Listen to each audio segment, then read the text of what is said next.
Bonjour à tous. Donc, je suis le général Pierre Winkel, nouveau délégué adjoint depuis le 1er août dernier. Je suis ravi de faire cette intervention devant vous. Je commence par le calendrier, un point sur l'actualité du ministère. Nous poursuivrons ensuite avec le focus thématique qui sera consacré à l'intelligence économique de défense. Il sera présenté par Camille Lannet, sous-directeur de l'intelligence économique au sein de la direction de l'industrie de défense de la DGA. Il présentera notamment l'action menée par la DGA au titre de sa stratégie d'influence appliquée à la politique industrielle de défense. Enfin, le colonel Guillaume Vernet, porte-parole de l'état-major des armées, fera un point sur les opérations militaires françaises. Je débute les activités du ministère avec deux événements en lien avec la préparation opérationnelle. Du côté de l'armée de l'air et de l'espace, depuis lundi et ce jusqu'au 18 septembre, la base aérienne 702 d'Avord accueille l'exercice Saphir. Cet exercice est organisé par la brigade aérienne de l'aviation de chasse. Il est conduit principalement au sein de l'escadre solaire de défense aérienne. Cet entraînement prépare les unités de défense solaire à un conflit de haute intensité.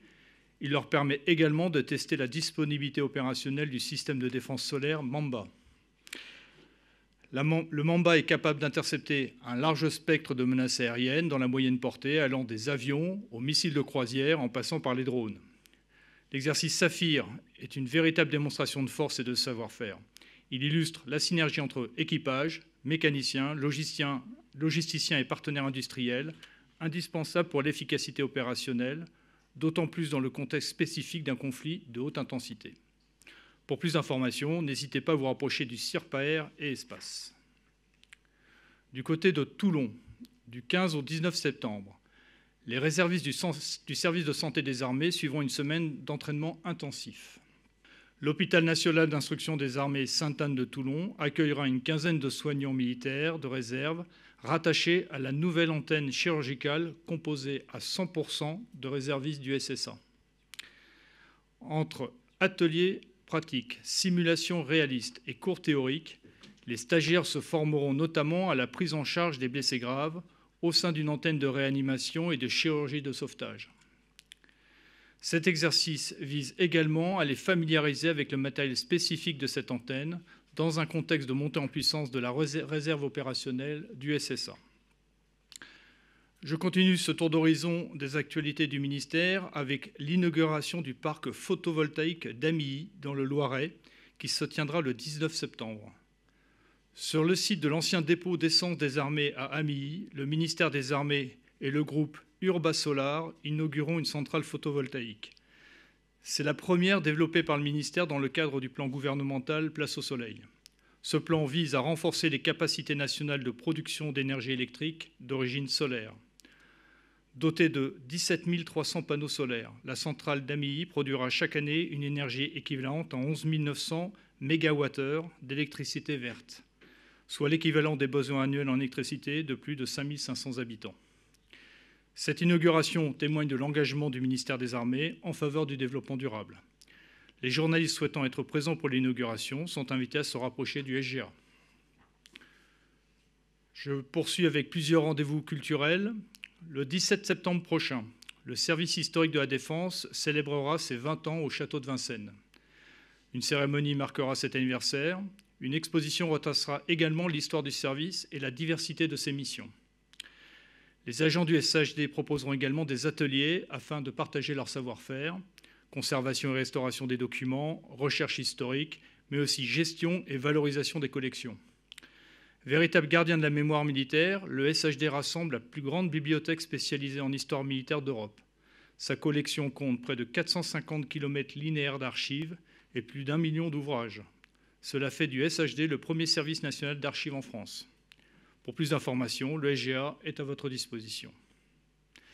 Le 18 septembre, à l'occasion des 30 ans du prix littéraire militaire Erwan Bergaux, une cérémonie aura lieu au Palais de la Légion d'honneur.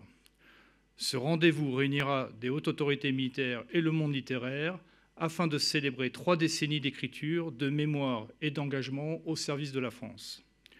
le général Pierre Schill, chef d'état-major de l'armée de terre, et le général François Lecointre, grand chancelier de la Légion d'honneur et ancien lauréat du prix, seront présents lors de cette cérémonie. Créé en 1995 par le chef d'état-major de l'armée de terre en hommage à l'écrivain et journaliste Erwan Bergo, ancien officier parachutiste, ce prix distingue chaque année une œuvre littéraire qui incarne les valeurs de l'engagement militaire au service de la France. Cette année, 8 ouvrages sont en compétition, allant de l'étude historique au roman littéraire. Pour plus d'informations, je vous invite à vous tourner vers le CIRPATER. Autre rendez-vous culturel, du 20 septembre au 31 octobre, le Musée de l'air et de l'espace accueillera le 16e Salon des peintres de l'air et de l'espace. Près de 40 artistes y présenteront leurs œuvres autour du thème « Libération et refondation de l'armée de l'air et de l'espace depuis 1945 ».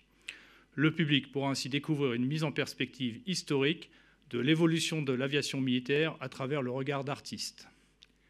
Créé en 1931, le Corps des peintres de l'air et de l'espace rassemble des artistes qui contribuent à la transmission de la mémoire, des traditions et des valeurs de l'armée de l'air et de l'espace. Leurs œuvres constituent des témoignages historiques pour les générations d'aviateurs à venir. Un vernissage aura lieu le 22 septembre et sera marqué par la remise de l'insigne officiel aux 4 nouveaux peintres. Pour les médias souhaitant s'accréditer, vous pouvez prendre attache avec le CIRPA Air et Espace. Enfin, le ministère des Armées participera aux Journées européennes du patrimoine qui se tiendront le 20 et 21 septembre. Cette 42e édition est dédiée au patrimoine architectural. À cette occasion, le ministère ouvrira les portes de plus de 96 sites en Hexagone et en Outre-mer, dont 55 seront exceptionnellement ouverts au public. L'an dernier, plus de 140 000 visiteurs avaient pu découvrir de nombreux lieux emblématiques du ministère. Je termine la présentation des actualités avec une annonce. Les chiffres clés de la défense 2025 sont disponibles dès aujourd'hui sur le site internet du ministère.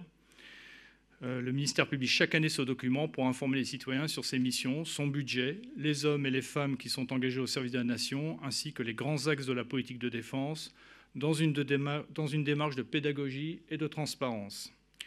Des exemplaires papier sont mis à votre disposition dans la salle. N'hésitez pas à vous servir. Vous y trouverez une série de données statistiques actualisées. Ceci conclut la présentation des actualités. Je vais maintenant passer au focus thématique dédié à l'intelligence économique de défense, levier essentiel au service de notre souveraineté. La revue nationale stratégique publiée en juillet dernier insiste sur la nécessité de renforcer la sécurité économique, cyber et physique des entreprises, de la base industrielle et technologique de la défense, qu'on appelle BITD. Cette exigence s'impose dans un contexte où la compétition internationale s'intensifie et où les menaces de prédation ciblant les actifs stratégiques français se multiplient. Pour rappel, la BITD, c'est 30 milliards d'euros de chiffre d'affaires par an, 9 grands groupes d'envergure européenne et mondiale, 4 500 entreprises, start-up, PME, ETI, dont 1 000 sont considérées comme stratégiques, 220 000 emplois directs et indirects. Autant d'acteurs qui constituent un atout majeur pour notre pays, mais aussi une cible de choix en raison de l'excellence de leur savoir-faire. Ces entreprises font face à un risque croissant de captation, de pression, de prédation, voire de déstabilisation économique de la part d'acteurs qui cherchent à s'approprier ou à affaiblir nos capacités. La protection de la BITD, de son patrimoine intellectuel, de ses compétences clés, de ses capacités de production, conditionne directement la compétitivité, l'autonomie stratégique et la souveraineté de la France. Conscient de ces enjeux, le ministère des Armées renforce ses moyens pour anticiper, détecter et traiter les menaces qui visent les entreprises concourant à l'effort de défense. Créée en 2024, la direction de l'industrie de défense et de la DGA joue un rôle essentiel dans cette démarche. Je n'en dis pas plus et je cède maintenant la parole à M. Camille Lannet. Mon général, mesdames, messieurs, par une intervention courte, avant d'ouvrir un échange avec vous tous, au lendemain des premières rencontres de l'intelligence économique de défense, je vais vous présenter les grandes lignes qui encadrent l'intelligence économique tournée vers l'industrie de défense à la DGA. L'actualité nous parle. Selon le rapport parlementaire de juillet 2025 sur la guerre économique, entre 500 et 550 atteintes avérées sont détectées chaque année contre notre base industrielle et technologique de défense. mais également contre notre recherche de défense.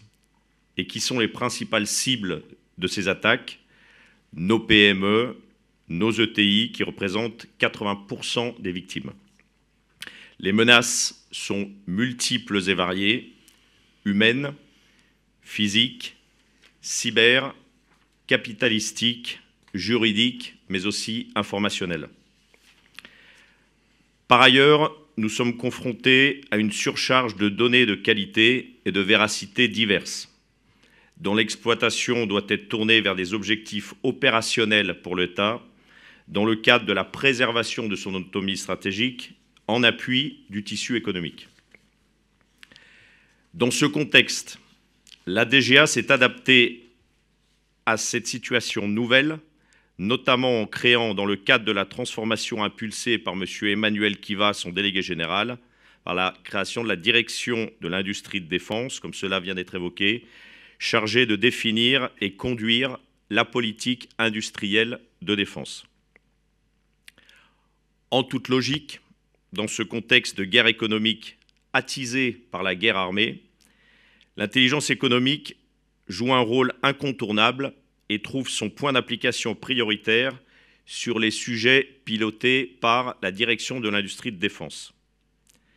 C'est pour cette raison qu'une sous-direction dédiée à cette discipline d'appui à la décision a été structurée depuis 2 ans et demi et porte aujourd'hui les marques d'un outil opérationnel. Fédération de l'écosystème de l'intelligence économique, analyse, expérimentation de solutions de renseignement en source ouverte, stratégie d'influence. Vous l'aurez compris, complémentaire des autres actions d'orientation et de protection de la BITD, ces missions concourent au renforcement de la souveraineté et de la résilience de la BITD. Mais l'intelligence économique ne peut réussir que si tous les acteurs institutionnels, économiques et académiques, publics et privés, se mobilisent. C'est pourquoi le premier cycle des rencontres de l'intelligence économique de la défense, les RID, lancés hier soir, nous ont paru incontournables. 5 commissions qui, par des auditions, vont travailler à explorer l'influence, le renseignement de sources ouvertes, l'intelligence économique offensive, l'intelligence économique territoriale et la BITD européenne. Notre objectif est donc double. 1. Identifier des préconisations opérationnelles pour une utilisation toujours plus performante de l'intelligence économique. 2. Fédérer une équipe de France de l'intelligence économique tournée vers l'industrie de défense. Il est donc nécessaire de créer une dynamique au niveau national et européen, et nous y concourons dès à présent. Tout d'abord, comment agir et protéger la chaîne de valeur nationale. Au niveau territorial, face au constat que j'ai dressé, l'intelligence économique territoriale est un atout déterminant pour, d'une part, la détection des signaux faibles et la mobilisation des ressources stratégiques, d'autre part, le renforcement de l'efficacité des écosystèmes locaux.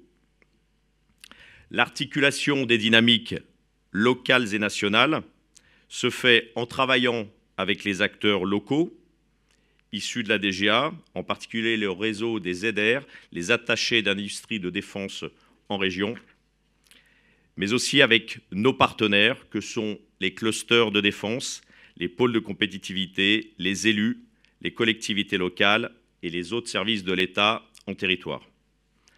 En relayant une culture de sécurité économique au plus près des territoires, nous renforçons nos efforts dans l'accompagnement et les visites d'entreprises, la sécurisation des entreprises, le maillage territorial et la sensibilisation aux risques et aux bonnes pratiques.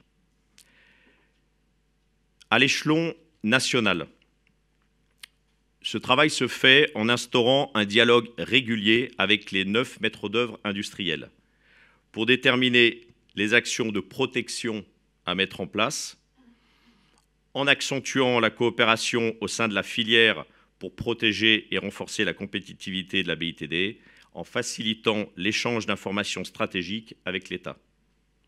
Nous comptons donc sur les acteurs publics locaux, les élus et évidemment les industriels pour agir en ce sens. Mais cela se fait également en développant des moyens de lutte au niveau européen. Comme dans beaucoup de domaines, la France soutient une position pro-européenne à condition de maintenir sa souveraineté. Cela est d'autant plus vrai en matière d'intelligence économique que c'est un domaine associé à la politique industrielle de défense qui est intimement lié à notre souveraineté nationale. Il faut donc veiller à la juste répartition des compétences entre le niveau national et le niveau européen. La DGA est favorable à une coopération accrue à travers la définition des normes européennes pour contrer nos compétiteurs. Nous menons donc des efforts au sein de la DID pour structurer la stratégie d'intelligence économique française qui doit être mise au service du renforcement de la stratégie de l'Union européenne en la matière. En l'occurrence, la France est une nation moteur pour préserver les intérêts européens et il est essentiel de renforcer la réflexion sur la manière dont l'intelligence économique peut nous aider à structurer l'industrie européenne de défense. Si vous me le permettez, je terminerai par quelques mots sur l'influence. L'importance de ce pilier offensif de l'intelligence économique est rappelée dans la Revue nationale stratégique 2025 comme une des 6 fonctions stratégiques. Le ministère des Affaires étrangères lui-même, avant-hier, a dévoilé une stratégie d'influence qui se veut offensive. Notre but, en quelques mots, faire valoir les intérêts de la BITD française, d'une part, et d'autre part, rendre les coups, comme le dit le délégué général pour l'armement, pour faire face à des manœuvres de désinformation ou de dénigrement à l'encontre de l'industrie de défense française. Nous sommes ainsi très attentifs à tout signal pouvant induire des restrictions à notre souveraineté. Eh bien, merci beaucoup, monsieur le sous-directeur. Et je propose de passer la parole au colonel Vernet pour le point sur les opérations. Merci mon général, bonjour à tous et à toutes. Je vous propose de débuter cette revue des opérations par l'Europe, où la France poursuit son engagement sur le flanc oriental de l'Alliance en coopération avec ses partenaires. En Estonie, tout d'abord, le bataillon multinational de l'OTAN a conduit 2 entraînements majeurs ces derniers jours. D'une part, le sous-groupement tactique interarmes français a participé à un exercice de tir incluant un volet sur la détection et la neutralisation de drones. Et d'autre part, l'équipe JTAC, donc Joint Terminal Attack Controller, ce sont des spécialistes qui assurent le guidage depuis le sol pour des manœuvres de tir air-sol, mais ils ont effectué une série de guidages au profit des hélicoptères des forces armées canadiennes lors d'une séance de tir. Cette manœuvre atteste du haut niveau de coordination entre l'ensemble des forces de l'Alliance intégrées au bataillon multinational de l'OTAN en Estonie. Passons maintenant à la Roumanie, où le bataillon multinational de l'OTAN sous commandement français a conduit l'exercice interarmes Red Devil sur le camp de Cincu. Pendant 3 jours, les unités du bataillon ont enchaîné des séquences de tir intensives de jour comme de nuit. Toutes les composantes, donc infanterie, artillerie, cavalerie et génie, ont été engagées dans des phases offensives et défensives, mettant en œuvre des chars Leclerc, des canons César ainsi que des blindés des nations partenaires. Cet entraînement, conduit dans un environnement réaliste, permet aux unités engagées de maintenir leur haut niveau de préparation opérationnelle. Toujours en Roumanie, un avion de patrouille maritime Atlantique 2 est déployé à Constanta depuis le 7 septembre pour y mener des missions de surveillance maritime en coordination avec les forces de l'OTAN. Cette initiative s'inscrit dans le cadre de la participation française au maintien d'une posture dissuasive et défensive de l'OTAN sur son flanc est. On se dirige maintenant vers la Pologne où la France poursuit son engagement en soutien à la mission d'assistance militaire de l'Union européenne, EUMAM, au profit des forces armées ukrainiennes. Cette semaine a été marquée par le lancement de la formation des chefs de groupe d'infanterie. Des instructions liées à la reconnaissance d'axes, au combat en zone urbaine, à la manœuvre en terrain complexe et au combat rapproché ont également été dispensées. Ces formations spécifiquement adaptées à la demande du partenaire témoignent du soutien résolu de la France à l'Ukraine. Toujours en Pologne, un détachement de Rafale est ponctuellement déployé en application du concept otanien Agile Combat Employment. L'armée de l'air et de l'espace déploie régulièrement des moyens dans toute l'Europe avec une logistique minimale permettant le maintien d'un dispositif réactif, modulable et adapté au-dessus du territoire de l'Alliance. On passe maintenant à la mer Baltique, où l'OTAN poursuit l'activité de vigilance maritime Baltic Sentry pour dissuader toute menace sur les infrastructures sous-marines critiques et stratégiques. Optimisant sa présence dans le secteur, un chasseur de mines tripartite français participe depuis le 1er septembre à l'exercice Northern Coast, réunissant une quarantaine de bâtiments alliés de 14 nations. Tout ça en mer Baltique. Donc, intégré dans le Task Group de guerre des mines de l'OTAN, ce bâtiment a réalisé des exercices de chasse aux mines faisant face à une opposition simulée. Ce chasseur de mines a ensuite participé à un scénario complet de mouillage et de chasse aux mines en protection d'un port allié appuyé par une frégate. L'exercice Northern Coast démontre l'interopérabilité des marines alliées et vient consolider la capacité opérationnelle des unités engagées. Allons vers l'Atlantique Nord où plusieurs unités de la Marine nationale sont employées. Donc cette semaine, le bâtiment de soutien et d'assistance métropolitain Garonne poursuit son déploiement dans le Grand Nord et patrouille actuellement en direction de Reykjavik, en Islande, tout en conduisant des exercices de sécurité à la mer. Il contribue ainsi à la permanence de la posture défensive de la France et de ses alliés dans cette région, qui est un objet de compétition stratégique. Toujours en Atlantique Nord, un bâtiment de commandement et de ravitaillement et une frégate multimission sont intégrés au Carrier Strike Group américain, le CSG-12, qui comprend le porte-avions américain USS Gerald Ford et ses escorteurs. Dans ce cadre, le bâtiment de commandement et de ravitaillement assure le soutien logistique et le ravitaillement de l'ensemble des bâtiments du CSG-12, tandis que la frégate contribue à la protection du groupe avec ses capacités de lutte anti-sous-marine. Le 5 septembre, elle a pu conduire un exercice de défense aérienne, ADEX, avec le destroyer américain. Alors que la Marine nationale commémorait le 244e anniversaire de la bataille de la baie de Chesapeake, ces actions communes avec l'US Navy témoignent de la vitalité de la coopération interalliée. Passons maintenant au Proche et Moyen-Orient où les armées françaises maintiennent un dispositif réactif et modulable pour contribuer à la sécurité régionale. Donc en Méditerranée orientale, une frégate française est toujours déployée à proximité immédiate de la côte libanaise pour contribuer à l'appréciation autonome des situations de la France dans la région et participer à la sécurité dans la zone. En août, donc, les soldats des forces armées libanaises ont suivi des entraînements conjoints aux côtés de la Force Commander Reserve, la FCR. Et un de ces exercices était consacré au savoir-faire du génie, tandis que l'autre était consacré au combat en zone urbaine. Donc, basé sur un échange mutuel de compétences, cet exercice a permis aux soldats libanais de partager leur expérience du théâtre sud libanais, tandis que la FCR a transmis ses procédures d'engagement en milieu urbain complexe et de secourisme au combat. Ces sessions illustrent pleinement l'esprit de coopération encouragé par la résolution 1701 du Conseil de sécurité de l'ONU qui vise au maintien de la stabilité au sud Liban.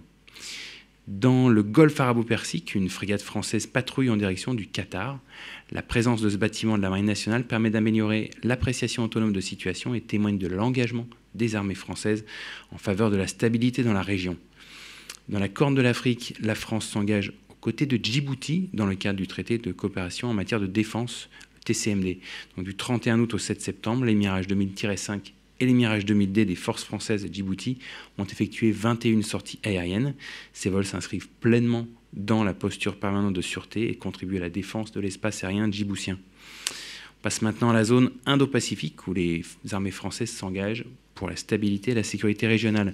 Donc, en Nouvelle-Calédonie, l'exercice Brunet-Takamori 25 se conclut cette semaine. Cet exercice bilatéral a vu l'intégration de 120 militaires de la Japan Ground Self-Defense Force à un détachement des forces armées en Nouvelle-Calédonie, les FANC. Cet exercice de combat d'infanterie combinant des manœuvres embarquées, débarquées, aéroportées et amphibies a permis le renforcement de l'interopérabilité et le partage de savoir-faire opérationnel entre les FANC et les troupes japonaises. La conduite de cet exercice marque une étape importante dans le partenariat qui lie la France au Japon et son rôle comme levier de coopération dans la région. En Polynésie française, la 4e édition de l'exercice de l'Ayen s'est déroulée du 17 août au 5 septembre. Cet exercice a permis le renforcement de l'interopérabilité entre les forces armées françaises et américaine à travers des manœuvres de tir et une séquence d'aguerrissement en milieu archipélagique. Les participants ont travaillé leur procédure de combat et leur capacité à opérer ensemble en environnement complexe. Le partenariat stratégique unissant les armées françaises et américaines améliore notre capacité d'action conjointe en Indo-Pacifique au profit de la sûreté maritime et de la stabilité régionale. Du côté de la Réunion, maintenant, du 8 au 11 septembre, 2 bâtiments de la marine indienne, avec à leur bord près de 80 élèves officiers indiens, ont participé à l'exercice naval Paille-en-Queue, aux côtés d'une frégate de surveillance de la marine nationale. Les marins et élèves officiers ont pu effectuer des manœuvres de coordination en mer, développant ainsi l'interopérabilité des 2 marines. L'exercice permet d'approfondir les relations entre la France et l'Inde en océan Indien. On passe à la Martinique, où le 33e régiment d'infanterie de marine a conclu son partenariat militaire opérationnel au profit des forces armées barbadiennes. Après 2 semaines d'échanges, notamment dans le domaine du combat en zone urbaine, ce partenariat militaire aura permis de renforcer les liens et les connaissances tactiques entre les 2 forces armées. Et on termine par la Guyane, où les hélicoptères Caracal renforcent les capacités opérationnelles des forces armées en Guyane. Cette semaine, un Caracal a réalisé une évacuation sanitaire transportant 3 blessés civils vers l'hôpital de Cayenne.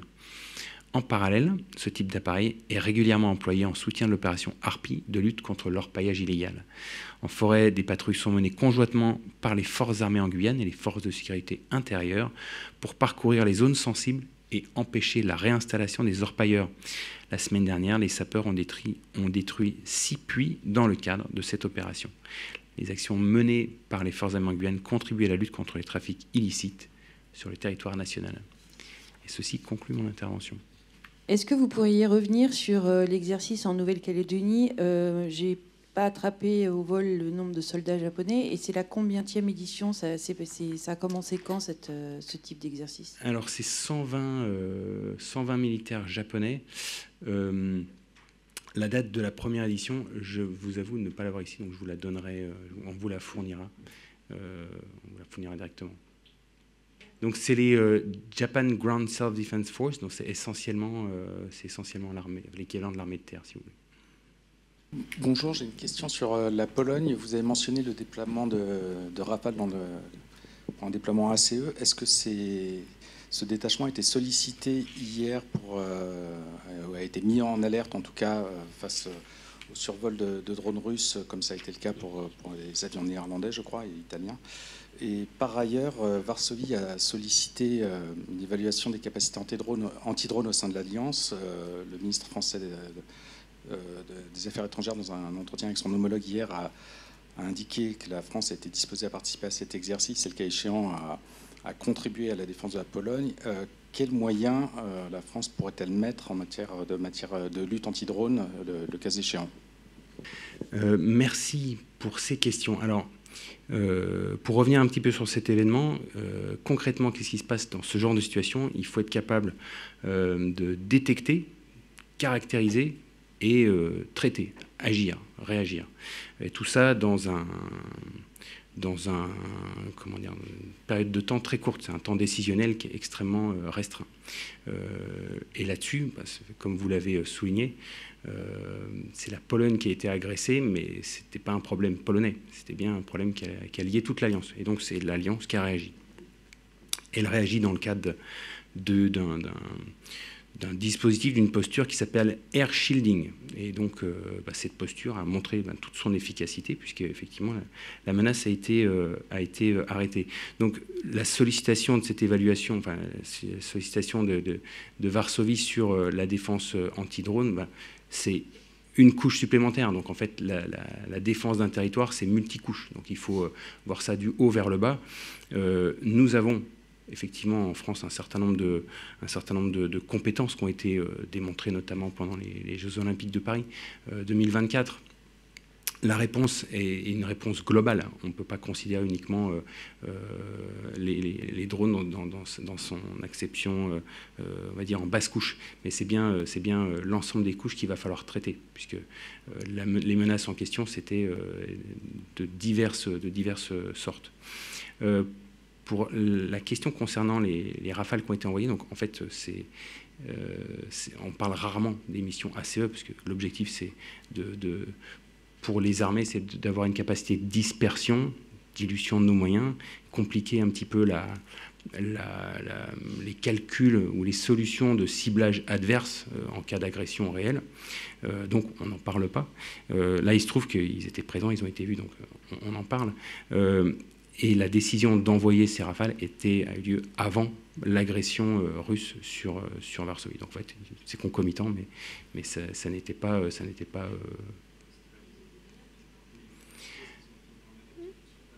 Alors, donc ce dispositif n'a pas participé à l'opération, tout simplement parce que c'est une opération qui est déjà efficace par elle-même, donc elle l'a prouvé. Hein. C'est des F-35, je crois, néerlandais, des F-16 polonais, des batteries de Patriote opérées par des Allemands. Donc, ils ne nous ont pas attendu pour que ça fonctionne. Donc là, le dispositif poursuit l'opération qui était prévue, à savoir, donc, on n'est pas... c'est pas juste là-bas pour se déployer et revenir. Et on doit valider un certain nombre de choses. Et on n'a pas été sollicité en particulier avec nos Rafales. Pardon, oui, je peux juste prolonger la question sur la Pologne. Est-ce que vous avez eu des retours sur si c'était un acte délibéré ou, comme les Russes disent, c'était un accident? Ouais, et aussi, on parlait aussi du guidage des drones. Est-ce que vous avez des éléments sur ce guidage des drones russes? Est-ce que c'était un algorithme d'intelligence artificielle ou est-ce que c'était manuel? Merci. Merci beaucoup pour cette question. Donc la question de l'intentionnalité, elle est assez centrale du point de vue politique. Maintenant, du point de vue des faits, bon, il y a eu agression manifeste. Et donc je ne m'engagerai pas sur le sujet de l'intentionnalité qui doit être étudié. En fait, il va y avoir une enquête. En fait, on va ouvrir les carcasses de ces machines et voir ce qui s'est passé effectivement. Donc, vous avez parlé des questions du guidage. Effectivement, ce sujet-là est aussi central. Est-ce que, ces systèmes-là ne sont pas tous équipés de centrales à inertie autonomes, donc il y a bien un guidage extérieur. Aujourd'hui, sur le théâtre ukrainien, un des domaines majeurs de lutte, c'est bien la guerre électronique, dans le spectre électromagnétique, le brouillage et la capacité à pouvoir détourner un missile de sa cible et de manière à protéger toute une zone. Donc, je ne peux pas répondre à cette question. Il faut évidemment qu'il y ait un volume d'enquête technique, c'est scientifique d'une certaine façon, pour pouvoir y venir. Et je vous laisserai vous tourner vers plutôt l'OTAN et la Pologne une fois que les réponses viendront à leur niveau. Bon, quand même une petite question, Christalion, pour le défense expert. En fait, donc, si j'ai bien compris, les forces polonaises n'ont pas été en mesure de se défendre elles-mêmes face à cette menace. Heureusement qu'il y avait d'autres partenaires pour les aider. Ou est-ce qu'il y a eu un temps de réaction qui était peut-être trop court pour pouvoir faire face? Merci. Alors, donc, j'insiste sur le fait que le sujet n'était pas juste un sujet polonais. En fait, c'est la défense du territoire de l'Alliance, il est en plusieurs couches. Donc, il y a un plan de défense qui est propre à la Pologne et donc qu'ils appliquent. Néanmoins, l'OTAN a son rôle à jouer et c'est bien pour ça qu'il y a tout ce système air shielding. Donc la question, c'est pas tant d'évaluer si la réaction polonaise était à temps ou pas. En fait, c'est bien la réaction de l'Alliance. Et donc je vous disais, on est dans un système de boucle très courte. Le temps de décision face à un vecteur qui avance à plusieurs centaines de kilomètres/heure ne laisse pas trop de place au doute. Et donc l'action, c'est l'action de l'Alliance, avec autant la partie détection, caractérisation et la décision qui est déléguée à un niveau de compétence suffisant pour aller jusqu'au niveau tactique, pour qu'effectivement la sauvegarde de l'espace aérien soit assurée. Oui, bonjour, Général Pellistrandi. Concernant les Guyanes, que deviennent les Pumas qui ont été retirés du service? Est-ce qu'ils sont ramenés en France ou est-ce qu'ils seront démantelés sur place? Merci, mon général, pour cette question. Je n'ai malheureusement pas la réponse. Je pense qu'on sera en mesure de vous la fournir très rapidement. Pour dire les choses assez clairement, c'est effectivement un renouvellement de flotte. Donc, les Pumas arrivant en fin de vie, ils peuvent être ramenés de différentes façons, enfin, soit effectivement être démantelés sur place si le marché, s'il y a un marché qui est existant, si le marché qui consiste à démonter ces avions est dans le territoire hexagonal, eh bien, il sera fait là-bas, et donc le retour peut être fait soit par bateau, soit par avion, mais là, on ne justifie pas le besoin de le faire par air. Mais, donc voilà, techniquement, c'est comme ça que ça peut se passer, mais je ne sais pas exactement comment c'est les Pumas qui sont. Alors, à ma connaissance, il y a encore, le renouvellement de la flotte est par partie. Donc, les Pumas ont encore quelques heures de vol à faire en Guyane, si je ne me trompe pas. Une dernière question sur Mayotte. Les moyens militaires qui avaient été mobilisés à la suite du cyclone Chido sont-ils toujours en œuvre ou ont-ils été retirés ? Alors, merci pour cette question. Donc, il y a eu un renfort qui a été réalisé pendant plusieurs mois. Et ce renfort allait sur des unités qui étaient déjà sur place et qui travaillaient. Donc, il y a toujours les unités sur place qui sont aujourd'hui essentiellement autour du RSMA, qui agissent. Le génie, donc le 5e brigade de génie, si je ne me trompe pas, a été sur place. La date de son retour, je ne l'ai pas sur le bout des lèvres là. En tout cas, les actions d'appui et de reconstruction, de déblayage sont toujours en cours parce que elles sont encore nécessaires sur la zone. Eh bien, écoutez, je vous remercie. S'il n'y a plus de questions, donc, je vous donne rendez-vous la semaine prochaine pour un nouveau point de presse. Merci à tous et bonne semaine.